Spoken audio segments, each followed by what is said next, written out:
রহস্য, রোমাঞ্চ, ভয় সবকিছু এক ছাদের তলায়। অঞ্জনের পডকাস্ট কথা হবে কানে কানে। আজ আপনাদের জন্য থাকছে সুনীল গঙ্গোপাধ্যায়ের কাকাবাবু বনাম মূর্তিচোর। আর কথা না বাড়িয়ে শোনা যাক।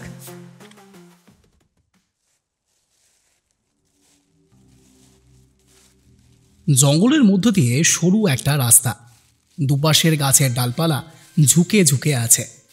হাত দিয়ে সরিয়ে সরিয়ে এগোতে হয়। সন্ধে হয়ে এসেছে, এখন একটু আলো আছে আকাশে। আকাশের একদিকের রং লাল আর অন্য দিকটা ধূসর। জঙ্গলের মধ্যে যেন আলো ছায়ার জাফরি কাটা। কত রকম পাখির ডাক শোনা যায় এখন। সব পাখি বাসায় ফিরছে। পাখিদের কিচিরমিচির শোনা যায়, তাদের দেখা যায় না। মাথার ওপর দিয়ে উড়ে যাচ্ছে এক ঝাঁক বক। বনমালী নামের লোকটি আর সন্তু যাচ্ছে আগে আগে। বনমালীর রোগা লম্বা চেহারা, ধুতির ওপর ফতুয়া পরা, মাথায় ঝাঁকড়া চুল, মুখে গোঁপদাড়ি নেই, চোখ দুটি সরু মতন। সে বারবার এদিক ওদিক তাকায়। সন্তু পরে আছে প্যান্ট শার্ট আর একটা নীল সোয়েটার। বাতাসে শীত শীত ভাব আছে। ফতুয়া পরা বনমালীর কি শীত লাগে না? কাকাবাবু পরে আছেন প্যান্টের ওপর একটা লম্বা কোট। দুবগলে ক্রাচ নিয়ে তার হাঁটতে অসুবিধে হচ্ছে এই জঙ্গলের মধ্যে। লতা পাতায় ক্রাচ জড়িয়ে যাচ্ছে মাঝে মাঝে। এক জায়গায় সন্তু থমকে দাঁড়িয়ে একটা গাছের দিকে তাকিয়ে জিজ্ঞেস করল, ওই থোকা থোকা লাল ফুলগুলো কি ফুল? বনমালী সেদিকে তাকিয়ে বলল, কি জানি। সে ফুলের নাম জানে না। ফুল দেখার উৎসাহ তেমন একটা নেই। পেছন থেকে কাকাবাবু বললেন, রঙ্গন। তারপরই কাকাবাবু খুব জোরে চেঁচিয়ে উঠলেন, সন্তু, মাথা নিচু কর, বসে পড়, বসে পড়। সন্তু এদিক ওদিক তাকিয়ে কিছুই দেখতে পেল না। কাকাবাবু কেন এই কথা বলছেন তাও সে বুঝতে পারল না। কাকাবাবু তার হাতের ক্রাচটা তুলে খুব জোরে মারলেন একটা গাছের সরু ডালে। তখনই বোঝা গেল সেটা গাছের ডাল নয়, সবুজ ডালের মতনই সোজা হয়েছিল। এখন মাটিতে পড়ে কিলবিল করছে।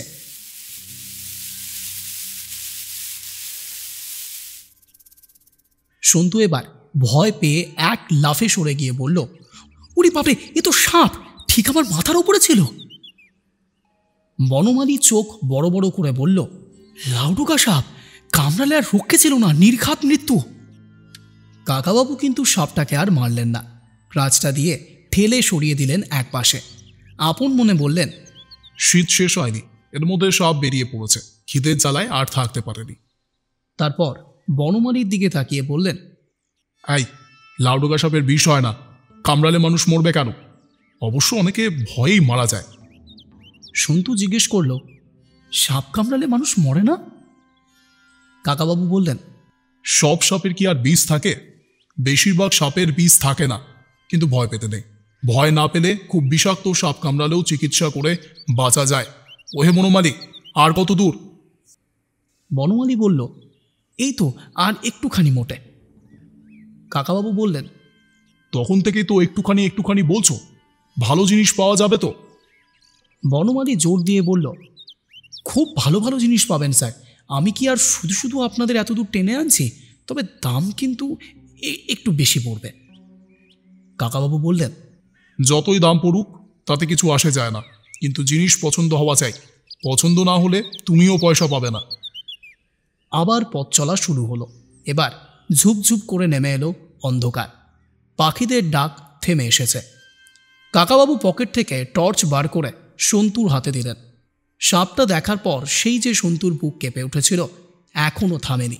সে টর্চের আলো ফেলে চারিদিকে ভালো করে দেখছে। একটু বাদে পাতলা হয়ে এলো জঙ্গল।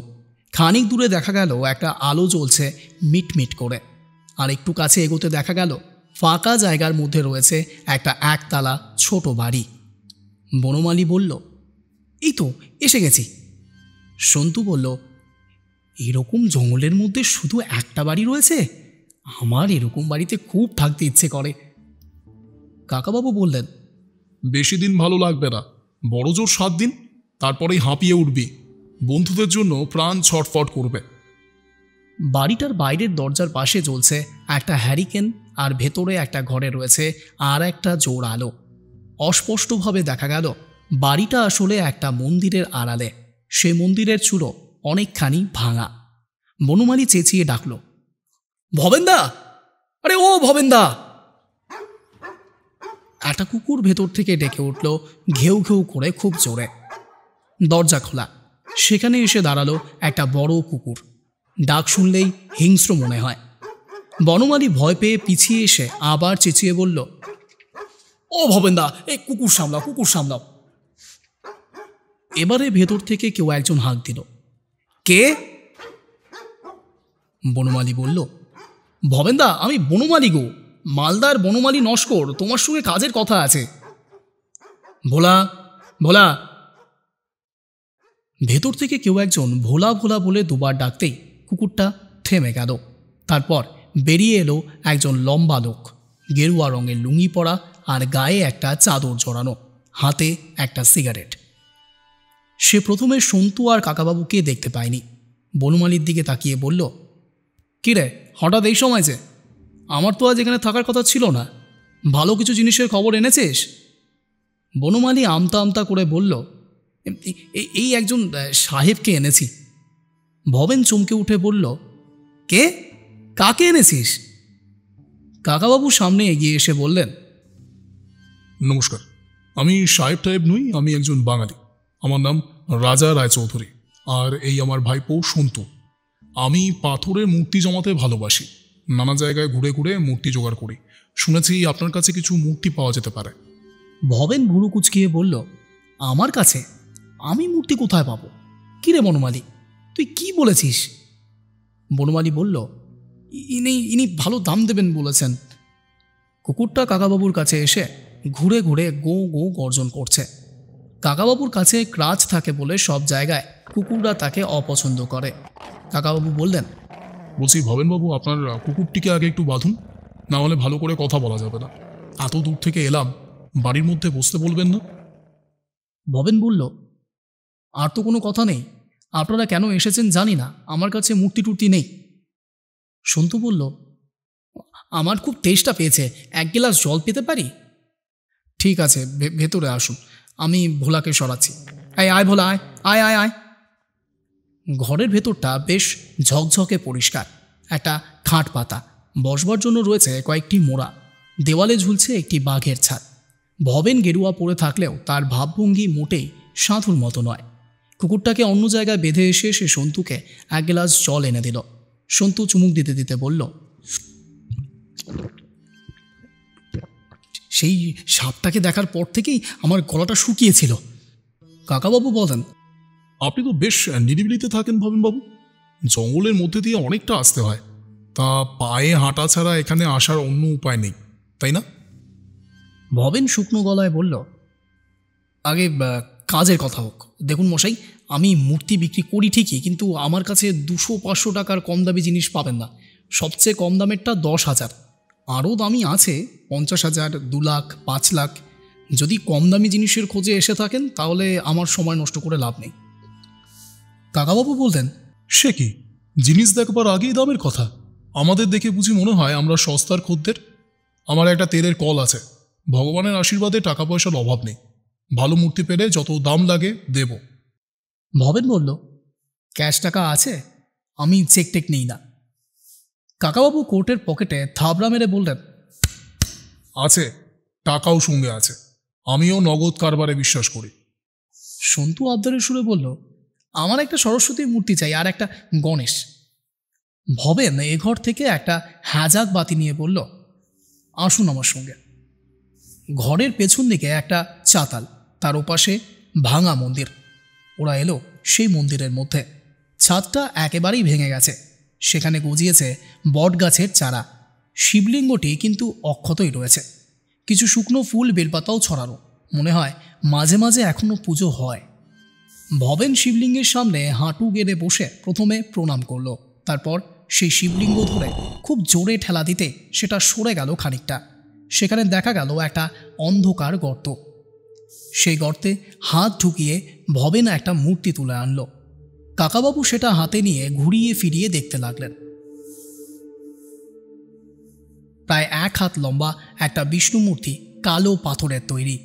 ভবেন বলল, এটার বয়স 550 বছর, দাম পড়বে 18,000। কাকাবাবু বললেন, বাহ, খুব সুন্দর, খুব চমৎকার। দেখি আর কি আছে। ভবেন আর একটা মূর্তি তুলল। এটা একটা গণেশ, পাথরের নয়, মনে হয় সম্ভবত পেতলের। ভবেন বলল, এটা পঞ্চধাতুর তৈরি বিষ্ণুপুরের গণেশ, 300 বছরের পুরনো, এটার দাম পড়বে 12,000। সন্তু বলল, ওটা আমি নেব, ওটা আমার চাই। কাকাবাবু বললেন, নিবি নিবি, আগের দরদামটা ঠিক হোক। আর কি আছে দেখি। ভবেনের পর আরও 7টা মূর্তি বার করে দেখালো। বেশিরভাগই নারায়ণের, একটা রাধাকৃষ্ণ, একটা দুর্গার। কাকাবাবু সবকটা খুঁটিয়ে দেখে বললেন, বাহ, কি সুন্দর, কি চমৎকার। আর নেই, মদনমোহনের মূর্তি নেই? ভবেন একটা নারায়ণের মূর্তি দেখিয়ে বলল, এটাই তো মদনমোহন। কাকাবাবু বললেন, এটা তো বিষ্ণুপুরের, কুচবিহারের মদনমোহন নেই। ভবেন বলল, আমার কাছে আর কিছু নেই। কাকাবাবু হতাশ হয়ে বললেন, যা, তাহলে কি হবে? এর একটাও যে আমার পছন্দ হলো না। ভবেন বলল, এতগুলো দেখালাম, একটাও পছন্দ হলো না? কাকাবাবু দুদিকে মাথা নেড়ে বললেন, না, একটাও না। কি করে পছন্দ হবে? গণেশের মূর্তিটা পঞ্চধাতুর বললেন, ওটা আসলে পেতলের, পুরনোও নয়, নকল। পাথরের মূর্তিগুলো বড়জোর 50-60 বছরের পুরনো। আর ওই যে বিষ্ণু মূর্তিটা, এটা একেবারে আসল আর পুরনো। এটা বিষ্ণুপুর মন্দির থেকে চোরাই জিনিস, ওটাও আমার চাই না। কুচবিহারের মদনমোহনের মূর্তিটা পেলে যত দাম লাগে তাতেই রাজি। সেই মূর্তিটা কোথায়? ভবেন এবারে চোখ শুরু করে কাকাবাবুর দিকে একটুক্ষণ তাকিয়ে রইল। তারপর হিংস্র গলায় বলল, তুমি আমার সঙ্গে ধোঁকাবাজি করতে এসেছো, তুমি পুলিশের লোক। কাকাবাবু নিরীহভাবে বললেন, না না, আমি পুলিশের লোক নই। মদনমোহনের মূর্তিটা বার করো, তার জন্য যত টাকা চাও দেব। বনমালী এতক্ষণ চুপ করেছিল, এবারে চেঁচিয়ে বলল, ভবেন্দা, আমি এখানে আসতে চাইনি। এই লোকটা আমাকে ভয় দেখিয়ে জোর করে এনেছে, বিশ্বাস করো, আমি ইচ্ছে করে আনিনি। ভবেন বলল, এই তুই ওই খোকাটাকে জাপটে ধর তো, জাপটে ধর, আমি ওই বুড়োটাকে ধরছি, আমার সঙ্গে চালাকি করতে এসেছে। বনমালী সন্তুকে দুহাতে জড়িয়ে চেপে ধরল, কিন্তু সে সন্তুকে চেনে না। সন্তু সঙ্গে সঙ্গে জুজুৎসুর প্যাচে তাকে উল্টে দিয়ে দম করে ফেলে দিল মাটিতে। দেওয়ালে বনমালীর মাথা ঠুকে গেল খুব জোরে। সন্তু দুহাতে ধুলো ছেড়ে বলল, একটুও গায়ের জোর নেই। ভবেন তার পেছনের দেওয়ালে ঝুলানো একটা মস্ত বড় খাঁড়া তুলে নিয়ে কাকাবাবুকে বলল, দেব শেষ করে। কাকাবাবু বললেন, বাহ, খাড়াটা তো বেশ পুরনো মনে হচ্ছে। দেখি দেখি, তাও তো, ওটার কত দাম পড়বে? ভবেন বলল, আমার সঙ্গে চালাকি করতে এসো না, এক কোপে মুন্ডু উড়িয়ে দেবো। বের করো, বের করো, সঙ্গে টাকা পয়সা কি আছে বার করো তো বুড়ো। কাকাবাবু বলেন, আমাকে বুড়ো বুড়ো বলবে না। আমি খোড়া হতে পারি, কিন্তু বুড়ো নই। তোমার থেকে আমার গায়ে জোর বেশি। খালি হাতে লড়াই করার সাহস আছে তোমার? ভবেন এবার খাড়া দিয়ে কাকাবাবুর মাথায় একটা কোপ মারতে যেতেই কাকাবাবু পকেট থেকে রিভলভারটা বার করলেন। বকুনির সুরে বললেন, তুমি এত বোকা কেন ভবেন? আমাকে মারতে আসছিলে? জানো না মানুষ খুন করলে ফাঁসি হয়? আমার হাতে এটা কি দেখেছ? খাড়া দিয়ে কি আর বন্দুক পিস্তলের সঙ্গে লড়াই করা যায়? খাড়াটা নামিয়ে রেখে আমার কথা মন দিয়ে শোনো। ভবেন এবার ভয় পেয়ে কাচুমাচু করে বলল, পুলিশ পুলিশ। কাকাবাবু বললেন, না, আমি পুলিশ নই। ঘোড়া পুলিশ তুমি কখনো দেখেছ? পুলিশ কি কখনো তার ভাইপোকে নিয়ে ঘোরে? মদনমোহনের মূর্তিটা কোথায়? কোচবিহার মন্দির থেকে যেটা চুরি গেছে, বড় জাগ্রত দেবতা, সেটা ওই মন্দিরে আবার ফেরত দিতে হবে। ভবেন বলল, সে মূর্তি আমার কাছে নেই, সেই মূর্তি সম্বন্ধে আমি কিছু জানি না। কাকাবাবু বললেন, বেশ চোরাই মূর্তির ব্যবসা ফেতে বসেছ, হ্যাঁ? ভাঙা মন্দিরে সাধু সেজে থাকো। পুলিশ এতখানি জঙ্গলের মধ্যে সচরাচর আসে না, এলেও শিবলিঙ্গ সরিয়ে দেখবে না, শিবলিঙ্গের গায়ে হাতি দেবে না। পুলিশও তো ঠাকুর দেবতাদের ভয় পায়। শোনো, তোমার সামনে দুটো পথ আছে।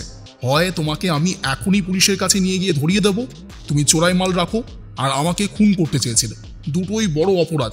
তবে তুমি যদি কুচবিহারের মদনমোহনের মূর্তিটা আমাকে ফেরত দাও, তাহলে তোমাকে আমি আপাতত ছেড়ে দিতে পারি। ভবেন আড়ষ্ট গলায় বলল, সে মূর্তি আমার কাছে নেই। কাকাবাবু বললেন, ফের মিথ্যে কথা? ভবেন বলল, আপনার পা ছুঁয়ে বলতে পারি স্যার, মিথ্যে নয়, আমার কাছে নেই। কাকাবাবু বললেন। কার কাছে আছে তাহলে? ভবেন বলল, আমি জানি না। কাকাবাবু একটা দীর্ঘশ্বাস ফেলে বললেন, তাহলে চলো থানায়, 10 বছর জেলের ঘানি ঘোরাবে। ওহে বনমালী, তোমাকেও ছাড়বো না, তুমিও জেল খাটবে। বনমালী কাদো কাদো হয়ে বলল, আমি কিছু করিনি স্যার, আপনাদের পথ দেখিয়ে এনেছি। কাকাবাবু বললেন, তুমি সন্তুকে জাপটে ধরেছিলে, হ্যাঁ, আমাদের কাছ থেকে টাকা পয়সা কেড়ে নেবার মতলব করেছিলে। এখন চলো। হঠাৎ ঘুরে দাঁড়িয়ে কাকাবাবু ভবেনের গালে এত জোরে একটা চড় মারলেন যে সে ঘুরে পড়ে গেল। কাকাবাবু বললেন, আমার দিকে যে অস্ত্র তোলে তাকে আমি নিজের হাতে কিছু শাস্তি না দিয়ে ছাড়ি না। আমাকে বুড়ো বলেছিলে, এখন দেখলে আমার হাতের জোর।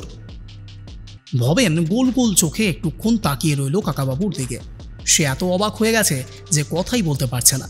একটু পরে ফিসফিস করে বলল, স্যার, যদি আপনাকে ভোগলুর ডেরা চিনিয়ে দিই তাহলে আমাকে ছেড়ে দেবেন?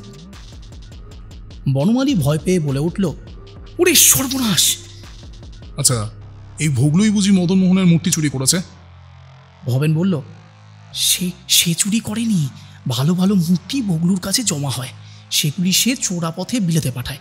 অনেক টাকা দাম পায় স্যার। ভোগলু অতি সাংঘাতিক লোক। সে যদি টের পায় যে আমরা তার নাম বলে দিয়েছি তাহলে সে আমাদের খুন করে ফেলবে স্যার। তার হাতে অনেক গুন্ডা আছে। আমি দূর থেকে তার বাড়িটা দেখিয়ে দিতে পারি, তারপর আমি আর সেখানে থাকবো না। কাকাবাবু হেসে বললেন, তোমায় আমি বিশ্বাস করবো কি করে? হ্যাঁ, তুমি দূর থেকে কান্নাকার বাড়ি দেখিয়ে সরে পড়বে আর আমি তাই মেনে নেব? তোমার মতন লোকেদের তো মিথ্যে কথা বলতে বাধে না। এই সন্তু, ক্যামেরা বার কর। সন্তু অমনি পকেট থেকে একটা ছোট্ট ক্যামেরা বার করে ফটাফট ছবি তুলতে লাগলো। কাকাবাবু বললেন, ভবেন, তোমার আর তোমার এই চোরাই মালের আস্তানার ছবি তোলা রইল আমাদের কাছে। এই ছবি পুলিশের কাছে দিলে ধরা পড়ে যাবি। বনমালীও পালাতে পারবে না। এবার চলো দেখি কোথায় থাকে ভোগলু। সেখান থেকে বেরিয়ে একেবারেই সামনে সামনে চলল সন্তু, তারপর বনমালী, তারপর ভবেন। কাকাবাবু পেছনে।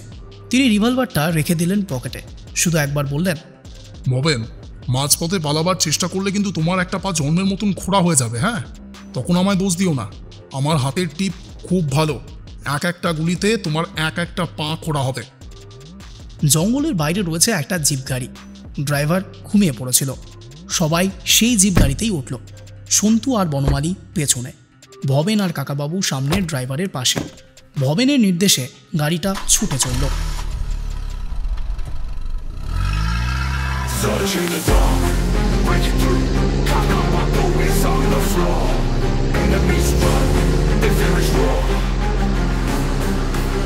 কাকাবাবু জিজ্ঞেস করলেন, এই ভোগলুর আসল নাম কি? ভবেন বলল, তা তো জানি না স্যার, সবাই ভোগলু ভোগলু বলেই ডাকে। ওর একটা থালা বাসনের দোকান আছে, কিন্তু ওর আসল ব্যবসা মূর্তি বাজার করা। ও কি নিজের লোক দিয়ে নানান মন্দির থেকে মূর্তি চুরি করিয়ে আনায়? না স্যার, এই লাইনে অনেক লোক আছে। কুচবিহারের ওই মদনমোহন মূর্তি প্রথমে চুরি করে বিষ্ণু দাস। সে পরের দিনই 5,000 টাকায় সেটা বিক্রি করে দেয় শিলিগুড়ির অজিত সিংকে। অজিত সিং সেটা 15,000 টাকায় বিক্রি করেছে শেঠ সূর্যমলকে। পেছন থেকে সন্তু জিজ্ঞেস করল, প্রথম চোরটার নাম বিষ্ণু দাস, সে কাকে বিক্রি করেছিল? সন্তু একটা ছোট খাতা খুলে নামগুলো লিখে নিচ্ছে। ভবেন বলল, শেঠ সূর্যমল মূর্তিটা আমার কাছে এনেছিল, কিন্তু দাম চাইল 35,000 টাকা। অত টাকা আমি দিতে পারিনি, তাই ভোগলু নিয়ে নিয়েছে। ও বিলেত আমেরিকায় পাঠিয়ে লাখ লাখ টাকা রোজগার করবে।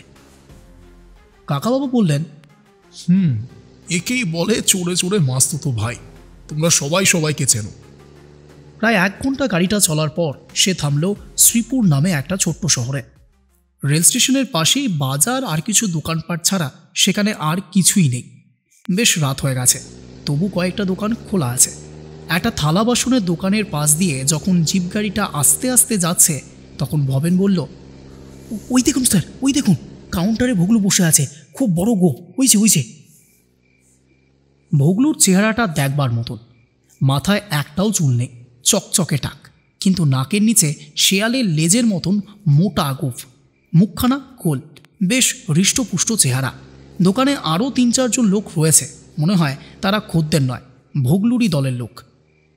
গাড়িটা বাজার পেরিয়ে যাওয়ার পর দুখানি পাকা দোতলা বাড়ি চোখে পড়ল। ভবেন বলল, এই যে দেখতে পাচ্ছেন, প্রথম বাড়িটা ভোগলুর আর দ্বিতীয়টা ওর ভাইয়ের, দুটোই ভোগলুর বাড়ি বলতে পারেন। কাকাবাবু জিজ্ঞেস করলেন, চোরাই মূর্তিগুলো কোথায় রাখে? ভবেন বলল, তা আমি বলতে পারবো না স্যার, তবে আপনাকে আমি আরেকটা খবর দিচ্ছি। কাছেই বাংলাদেশের বর্ডার, প্রত্যেক শনিবার সেখানে একটা বড় হাট হয়। সেই হাটের দিনে লোকজনের ভিড়ের মধ্যে ভোগলু ভালো ভালো মূর্তি বাংলাদেশে পাচার করে দেয়। ওখান থেকেও কিছু জিনিস এদিকে আসে। এই শনিবার যদি নজর রাখেন তাহলে এই মূর্তিটা হাতে নাতে ধরে ফেলতে পারেন।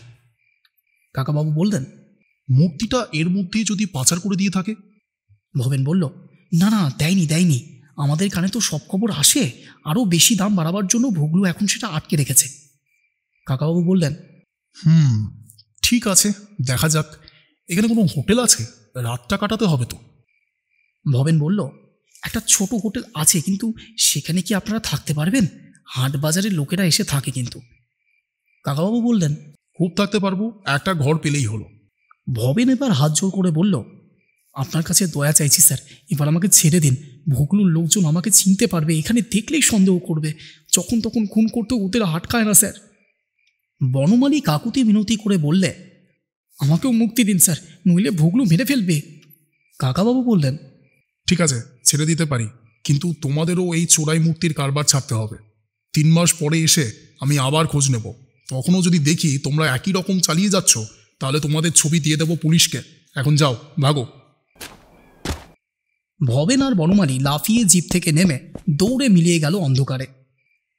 হোটেলটা খুবই সাধারণ, কিন্তু সেটার নাম তাজমহল হোটেল। ঘর ভাড়া 17 টাকা। ভাত, ডাল, বেগুন ভাজা আর বাটা মাছের ঝোল 9 টাকা।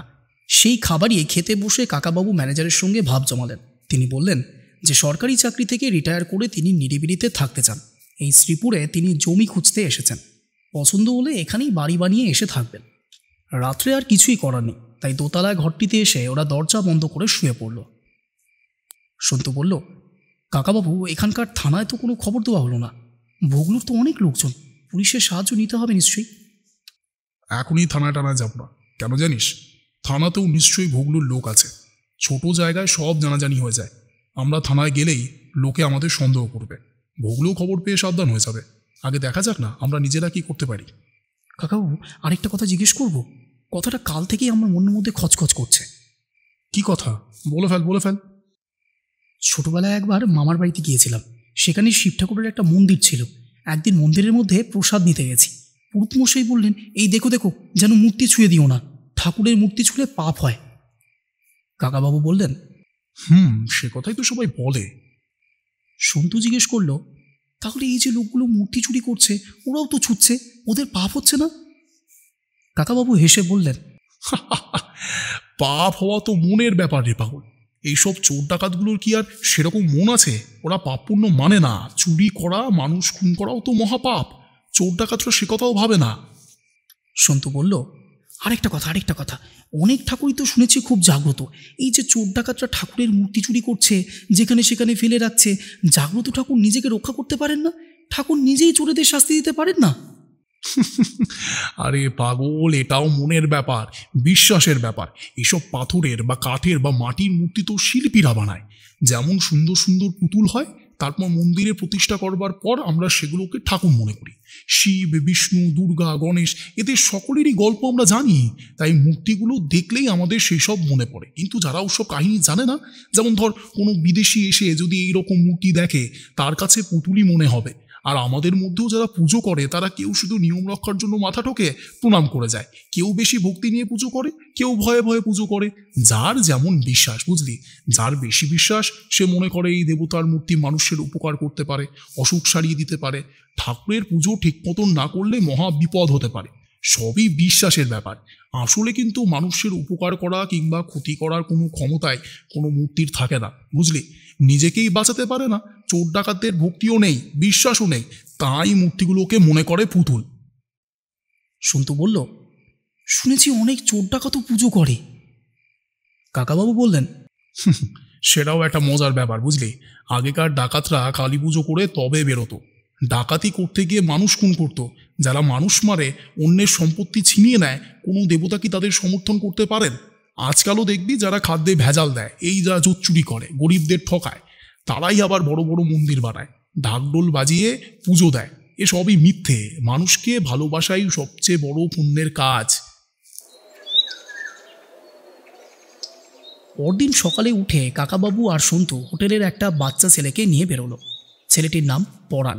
সেই সবাইকে ডেকে জানিয়ে দিল যে এই খোড়াবাবুটি এখানে জমি খুঁজতে এসেছেন। জমি দেখার নাম করে পুরো জায়গাটা ঘুরে দেখা হলো। শ্রীপুর জায়গাটা বেশ ছিমছাম, সুন্দর। একটা পাতলা মতন নদীও আছে। পাতলা হলেও নদীটির বেশ তেজ, বেশ স্রোতও আছে। খানিক দূরে একটা বড় নদীর সঙ্গে মিশেছে। ভোগলুর বাড়ি এই নদীর ধারে। বাড়ির পেছন দিকে একটা ঘর রয়েছে, সেটা একেবারে নদীর ওপরেই বলা যায়। পরাণের কাছ থেকে ভুগলু সম্পর্কেও কিছু খবর পাওয়া গেল। তাকে এখানে সবাই ভয় পায়। সে স্থানীয় লোক নয়, বাইরের কোনো জায়গা থেকে এখানে এসে ব্যবসা শুরু করেছে। একটা থালা বাসনের দোকান করেই কি করে সে বড়লোক হয়ে গেল তা কেউ জানে না। 4-5 জন গুন্ডা মতন লোক সবসময় থাকে তার পাশে। থানার লোকজনের সঙ্গে তার ভাব আছে। পুলিশরা প্রায়ই তার বাড়িতে নেমন্তন্ন খেয়ে যায়। ভোগলু নিজেও নাকি দারুণ পেটুক। সে একাই 2টো মুরগি খেয়ে ফেলতে পারে, 2 কিলো পাঁঠার মাংস খায়। গোটা একটা রুই মাছ না হলে তার চলে না। দুপুরবেলা প্রায় রোজই সে একা একা নদীর ধারে ছোট ঘরটায় বসে খায়। খাবার সময় অন্য লোক কাছে থাকা সে একদম পছন্দ করে না। রাত্রিরে সে ওই ছোট ঘরটাতে থাকে। সকালে নদীতে স্নান সেরে পুজো করে। পুজোর সময় সে চেঁচিয়ে চেঁচিয়ে মন্ত্র পড়ে, গান গায়। তারপর ওই ঘরেই তাকে খাবার দেওয়া হয়। প্রচুর খেয়ে খানিকক্ষণ ঘুমিয়ে তারপর বিকেলের দিকে সে দোকানে এসে বসে। সারাদিন ঘোরাঘুরি করে সব দেখে বুঝে নিলেন কাকাবাবু। ভোগলুর ধারে কাছেও গেলেন না। রাত্রির বেলা শুয়ে শুয়ে সন্তুকে বললেন, বুঝলি সন্তু, একটা সমস্যা আছে। মদন মোহনের মূর্তিটা কোথায় লুকোনো আছে সেটা খুঁজে বার করব কি করে? ওই নদীর ধারে ছোট ঘরটায় ভোগলু ঘুমোয় রাত্রিরে। মনে হয় ওখানেই কোথাও আছে। অত দামি জিনিস নিশ্চয়ই সে চোখে চোখে রাখবে। তা অবশ্য ঠিক। ছোট ঘরটা একবার ভেতরে ঢুকে দেখা দরকার, কিন্তু মাটির তলায় রেখেছে না কোথায় রেখেছে তা দেখতে অনেকটা সময় লাগবে রে। রাত্রিরে নিশ্চয়ই ওখানে কেউ পাহারা দেয়। একটা কাজ করব, সকালবেলা যখন ভোগলু নদীতে স্নান করতে যায় তখন এক ফাঁকে আমি ওই ঘরে ঢুকে পড়ব। তারপর দুপুরবেলা ও বেরিয়ে গেলে খুঁজে দেখব ঘরটা। খাটের নিচে কতক্ষণ লুকিয়ে থাকবি? একটু নড়াচড়া করলে কিংবা তোর যদি হাঁচি পেয়ে যায় হঠাৎ, গলা খুসখুস করে যদি, তাহলেই ধরা পড়ে যাবি। ভোগলুর কিরকম গাট্টা কোট্টা চেহারা দেখেছিস তো? সন্তু তাচ্ছিলের সঙ্গে বলল, ধরা পড়বো না আমি। ধরা পড়লেও ও আমাকে ধরে রাখতে পারবে না কাকাবাবু। হুম, তা হয় না। এতে ঝুঁকি খুব বেশি। অন্য কোনো উপায় ভেবে দেখতে হবে। যা, এখন ঘুমো।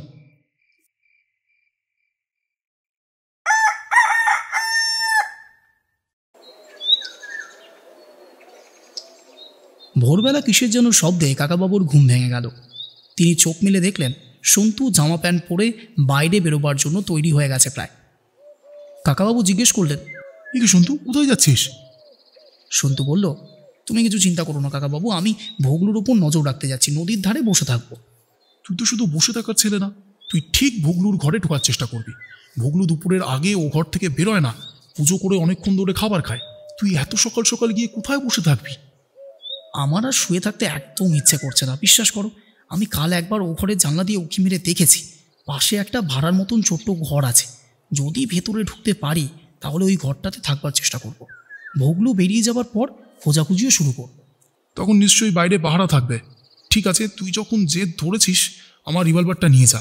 কারোকে মারবি না, শুধু আত্মরক্ষার দরকার হলে ভয় দেখাবি। মনে থাকে যেন সন্তু। রিভলভারটা পেয়ে সন্তু খুশিতে ছটফট করতে লাগলো।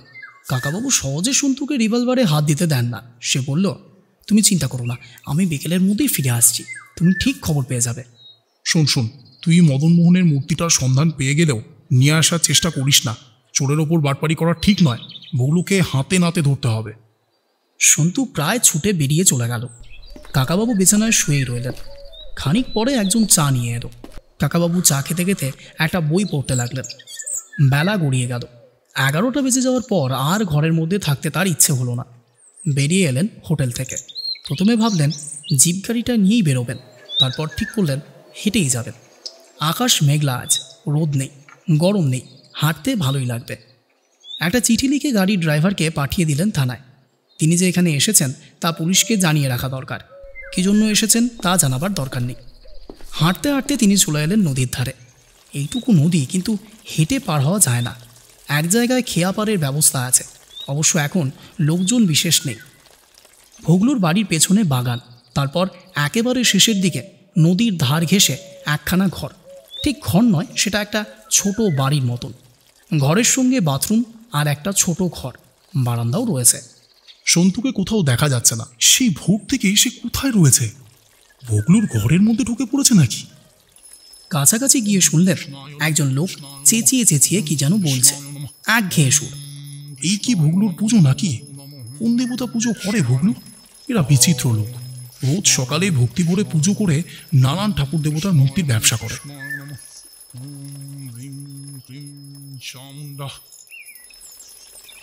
সন্তু নিশ্চয়ই ধরা পড়েনি, তাহলে ভোগলু এমন নিশ্চিন্তে পুজো করতে পারতো না। সন্তুকে ধরে ফেললে ভোগলু নিশ্চয়ই খোঁজ খবর করত। সন্তুর সঙ্গে কে আছে সে সন্ধানও পেয়ে যেত। আরও কিছুক্ষণ পর একজন লোক কয়েকটা খাবারের পাত্র নিয়ে ঢুকলো ভোগলুর ঘরে। কাকাবাবু ভাবলেন, সন্তু সকাল থেকে কিছু খায়নি বোধহয়, বিকেল পর্যন্ত না খেয়ে থাকবে। সে লোকটি বেরিয়ে এসে ভেতরের বাড়ি থেকে আবার 2-3টে ডেকচি ভর্তি কী সব নিয়ে ফিরে এলো। এইরকম আরও একবার। খাবার আসছে তো আসছেই। কাকাবাবু একটা তেঁতুল গাছের আড়ালে দাঁড়িয়ে দেখতে লাগলেন। এত খাবার ভোগলুর জন্য? একটা লোক কত খেতে পারে? হঠাৎ তার মাথার মধ্যে একটা ঝিলিক খেলে গেল। সেই লোকটা যখন আরেকবার কয়েকটা খাবারের ডেকচি নিয়ে ফিরে আসছে, কাকাবাবু তখন গাছের আড়াল থেকে বেরিয়ে এলেন। লোকটির পিঠে তার একটা ক্রাচ ঠেকিয়ে গম্ভীর গলায় বললেন, এটা বন্দুকের নল, চেঁচালেই প্রাণটা বেরিয়ে যাবে। যেমন যাচ্ছ তেমনই যাও। লোকটা কাঠের পুতুলের মতন এক পা করে হেঁটে ঘরে ঢুকল। কাকাবাবু ভেবেছিলেন তিনি ঘরের মধ্যে আরও 2-3 জনকে দেখতে পাবেন, কিন্তু ঘরে ভোগলু ছাড়া আর কেউ নেই। টেবিলের ওপর মস্ত বড় একটা থালা। ভোগলু একা একা বসে খাচ্ছে, ঠিক যেন একটা রাক্ষস। তার থালার পাশে মাছের কাঁটা আর মাংসের হাড়ের পাহাড় জমে আছে। সে একটা মস্ত বড় মাছের মুড়ো ধরে চিবুচ্ছে, ঝোল করাচ্ছে মুখের দুপাশ দিয়ে। সে বোধহয় 2 হাত দিয়ে খায়, 2 হাতেই লেগে আছে ঝোল। কাকাবাবুকে দেখে সে ভুরু কুচকে বলল, হাই মঙ্গলুর বাচ্চা, এটা কেডায়? কারে নিয়ে আইলি এটা? মংলু নামে সেই লোকটি বলল, আমি জানি না, আমার পিঠে বন্দুকের নল ঠেকিয়ে রেখেছে। ভোগলু দেখতে পাচ্ছে কাকাবাবুর হাতে বন্দুক টন্দুক কিছুই নেই। সে গর্জন করে বলে উঠল, হাদারাম, পিছনে ফিরে একবার দেখবি না? ধর ওই লোকটারে। মংলুও বেশ গাট্টা গোট্টা জোয়ান। সে ডেকচি দুটো টেবিলের ওপর রেখে ঘুরে দাঁড়ালো। কাকাবাবু একটা ক্লাচ তুলে বললেন, মারামারি করার দরকার নেই, আগে আমার কথা শোনো। ভোগলু, তুমি কোচবিহারের মদনমোহন মূর্তিটা রেখে দিয়েছো কেন? এই নিয়ে যে কোচবিহারে দাঙ্গা বাঁধার উপক্রম, তুমি নিজে একজন ভক্ত হয়ে ঠাকুর দেবতার মূর্তির ব্যবসা করছো। ছি, ওটা ফেরত দিয়ে দাও। ভোগলু বলল, কারাই কইছে ওই মূর্তি আমার কাছে আছে? আমি ঠিক খবর নিয়ে এসেছি, মূর্তিটা আমায় দিয়ে দাও। হাই মঙ্গলুর বাচ্চা, লোকটা ধরতে পারতেছোস না? সেই মুহূর্তে আর একটা লোক ঢুকলো ঘরে। সঙ্গে সঙ্গে সে পেছন থেকে জড়িয়ে ধরল কাকাবাবুকে। মংলুও ঝাঁপিয়ে পড়ে কাকাবাবুর ক্লাচ দুটো কেড়ে নিল। ভোগলু খুশি হয়ে বলল, বাবা বাবা বেসু, তুই ঠিক সময় আইসা পড়ছস। লোকটারে বাঁধ, পকেটে দেখ বন্দুক পিস্তল কিছু আছে কিনা। কাকাবাবু 2 হাত তুলে বললেন, বাঁধতে হবে না, আমার কাছে কোনো অস্ত্র নেই। ভোগলু, তুমি খাওয়া শেষ করে নাও, এই তোমার শেষ মাছের মুড়ো খাওয়া। এরপর তোমায় 10 বছর জেলে থাকতে হবে। ভোগলু বলল, তুমি একটা খোরা, আমাদের জেলে পাঠাইবা? আরে খুড়া, কি কইতাছো? কাকাবাবু বললেন, কানাকে কানা বলতে নেই, খোড়াকে খোড়া বলতে নেই, জানো না? জেলে তোমায় যেতেই হবে। তুমি কি ভাবছো আমি একা তোমার এই বাঘের গুহায় ঢুকেছি? পুলিশ তোমার বাড়ি ঘিরে ফেলেছে। এখানকার পুলিশ নয়, কলকাতার পুলিশ। 10খানা রাইফেল আছে, তোমার বাড়ির সব খুঁজে তারপর এই ঘরে আসবে। শুধু মদনমোহনের মূর্তিটা পেলেই তোমায় অন্তত 10 বছর জেলে থাকতেই হবে। ভোগলু উঠে দাঁড়িয়ে দাঁত কিরমির করে বলল, মদনমোহনের মূর্তি আমি নদীতে ফেলে দিমু, কেউ খুঁজে পাইবে না। তারপর আমায় কে ধরিবে? কোনো প্রমাণ থাকিবে না। আরে পাগলের দোয়া এসে কোথা থেকে জুটছে রে? একদিকের দেওয়ালে একটা বুড়ো কুলুঙ্গি, তাতে একজোড়া খুব ছোট রাধাকৃষ্ণ মূর্তি আর প্রচুর ফুল। ভোগলু এই মূর্তির পুজোই করে মনে হলো। সে কুলুঙ্গির ঠিক নিচে ধাক্কা দিতেই দেয়ালের খানিকটা অংশ সরে গেল। ভোগলু তার মধ্যে হাত গলিয়ে বার করে আনলো একটা কালো পাথরের মূর্তি। সেটা সে ছুঁড়ে ফেলে দেওয়ার জন্য ছুটে গেল জানালার দিকে। কাকাবাবু চেঁচিয়ে বলে উঠলেন, ভোগলু, তুমি এঁটো হাতে ওই মূর্তি ধরলে জাগ্রত ঠাকুর জানো না? অপবিত্র হাতে ছুঁড়ে সে হাতে কুষ্ঠ হয়। ভগলু বলে উঠল। হ্যাঁ? সঙ্গে সঙ্গে তার হাত থেকে সেই মূর্তিটা খসে পড়ে গেল মাটিতে। আর ঠিক তার সঙ্গে সঙ্গে একটা গুলির শব্দ হলো। পাশের ঘরে দরজা ঠেলে বেরিয়ে এলো সন্তু, তার হাতে রিভলভার। সিনেমার নায়কের কায়দায় সে রিভলভারের নলে ফু দিতে দিতে বলল, প্রথমবার কারুকে মারিনি, শুধু ভয় দেখিয়েছি। এরপর কেউ নড়লেই তার মাথায় গুলি করব। কাকাবাবু এগিয়ে মূর্তিটা তুলে নিলেন। টেবিলের ওপর থেকে জলের গ্লাস নিয়ে এটো জায়গাটা ধুলেন ভালো করে। পকেট থেকে রুমাল বার করে মুছে নিয়ে বললেন, বাহ, এবারে ঠিক আছে। ভুগলু, এবার বেরিয়ে পড়ো। সন্তুকে সাবধান, ও কিন্তু খুব ভালো গুলি চালাতে পারে। রাস্তার লোকেরা অবাক হয়ে দেখল সন্তুর মতন একটা বাচ্চা ছেলের হাতে রিভলভার, আর তার সামনে সামনে মাথার ওপর হাত তুলে চলেছে ভগলু আর তার দুই চেলা। একটু পেছনে ক্রাচে ভর দিয়ে একজন প্রৌঢ় মানুষ। হাঁটতে হাঁটতে ওরা পৌঁছে গেল থানায়। কাকাবাবুর জিপটাও চলে এলো খবর পেয়ে।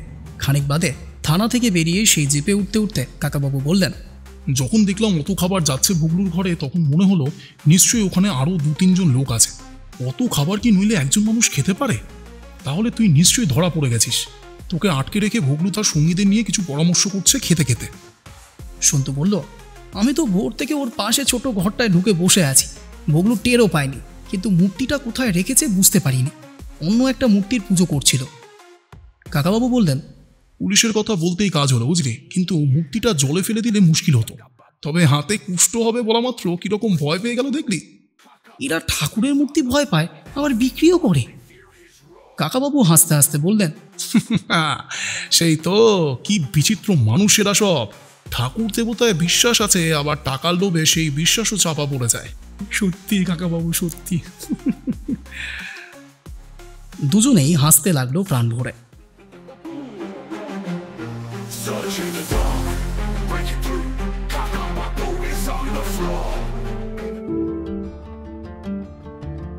কেমন লাগলো আজকের এই পডকাস্ট কমেন্টে জানাবেন। আর ভালো লেগে থাকলে সাবস্ক্রাইব করে বেল আইকনটা ক্লিক করে দেবেন। আর যারা ফেসবুকে শুনছেন তারা ফলো। আজকের মতো টাটা, দেখা হচ্ছে পরবর্তী কোনো গল্পে।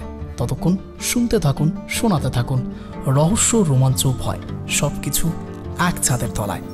অঞ্জনের পডকাস্ট, কথা হবে কানে কানে।